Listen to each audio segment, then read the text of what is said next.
জুলাই গণঅভ্যুত্থানে আন্দোলনরত শিক্ষার্থীদের উপর হামলায় জড়িত থাকার অভিযোগে ৯ জন শিক্ষককে সাময়িক বহিষ্কার, সাবেক উপাচার্য ও সাবেক রেজিস্ট্রারের পেনশন সুবিধা বাতিল সহ বিশ্ববিদ্যালয়ের ২৮৯ শিক্ষার্থীকে বিভিন্ন ধরনের শাস্তি দেওয়া হয়েছে।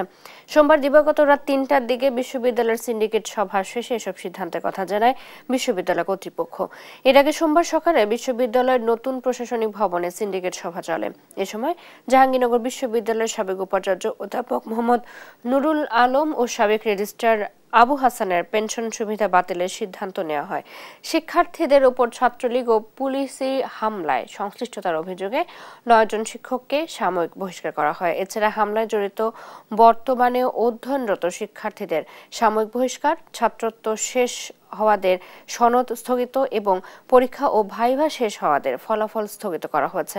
শাস্তি পাওয়া সব শিক্ষার্থী ছাত্রলীগের নেতাকর্মী ছিলেন বলে জানা গেছে। এছাড়া শিক্ষার্থীদের দাবির প্রেক্ষিতে বিশ্ববিদ্যালয়ে শেখ পরিবারের সদস্যদের নামে থাকা হল ও স্থাপনার নাম পরিবর্তনের সিদ্ধান্ত নেওয়া হয়।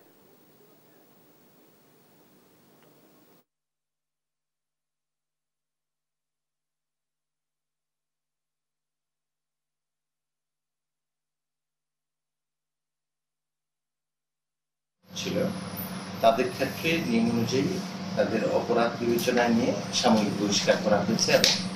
আর যারা প্রাক্তন শিক্ষার্থী কিন্তু এই অপরাধের সাথে জড়িত তাদের সনদপত্র স্থগিত করা হয়েছে এবং এটা টোটাল সংখ্যা হচ্ছে 299।